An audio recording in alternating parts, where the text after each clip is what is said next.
Selamat berjumpa dalam podcast M116 Mazmur 1 ayat 1 sampai 6. Kita akan bahas hari ini hierarki kebutuhan menurut Maslow.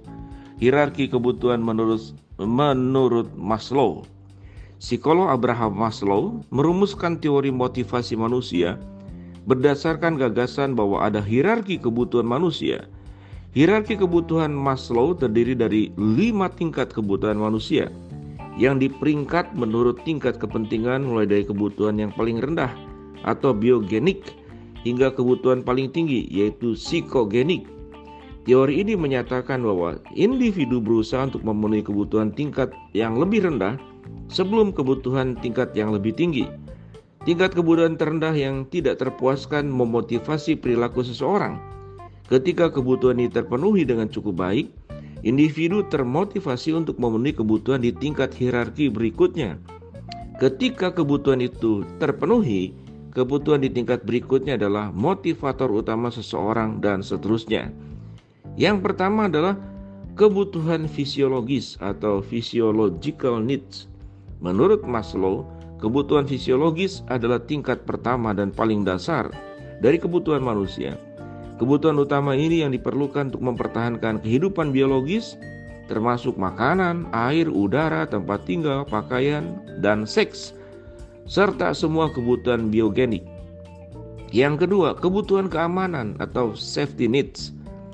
Kebutuhan keamanan, segala kebutuhan fisiologis tertentu, kebutuhan keselamatan dan keamanan menjadi kekuatan pendorong di balik perilaku individu. Kebutuhan-kebutuhan ini tidak hanya berkaitan dengan keamanan fisik, tetapi juga dengan ketertiban, stabilitas, rutinitas, keakraban, dan kontrol atas kehidupan dan lingkungan seseorang. Misalnya kesehatan dan ketersediaan perawatan kesehatan adalah masalah keamanan yang penting.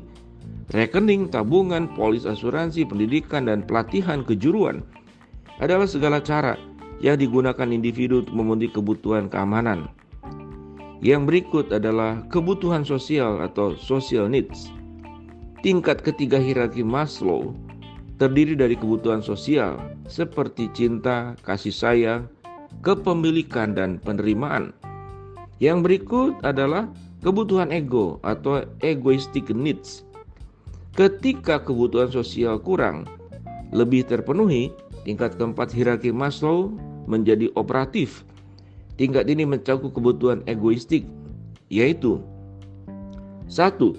Kebutuhan ego yang diarahkan ke dalam diri, mencerminkan kebutuhan individu akan penerimaan diri, harga diri, kesuksesan, kemandirian, dan kepuasan pribadi.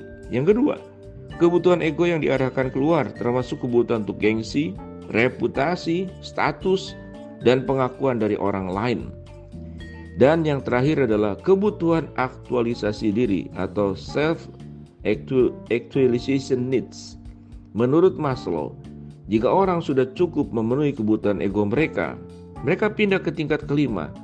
Kebutuhan aktualisasi diri mengacu pada keinginan individu untuk memenuhi potensinya, yaitu untuk menjadi segala sesuatu yang mampu ia capai. Sebagai contoh, seorang seniman mengekspresikan dirinya di atas kanvas dan seorang ilmuwan, peneliti mungkin juga berusaha untuk menemukan obat baru di dalam memberantas kanker.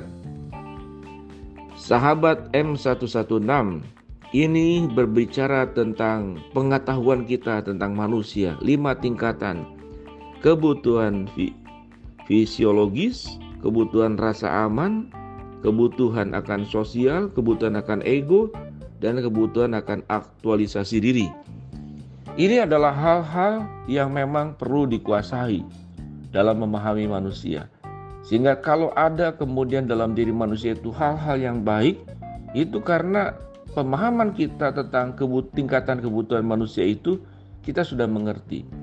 Bagi mereka yang sedang berjuang dengan makan, pakaian yang sangat mendasar, dia rasa tidak butuh lagi untuk hal yang lain. Jadi orang cenderung akan paling utama mengejar kebutuhan paling dasar, masuk kepada tingkatan sebelumnya.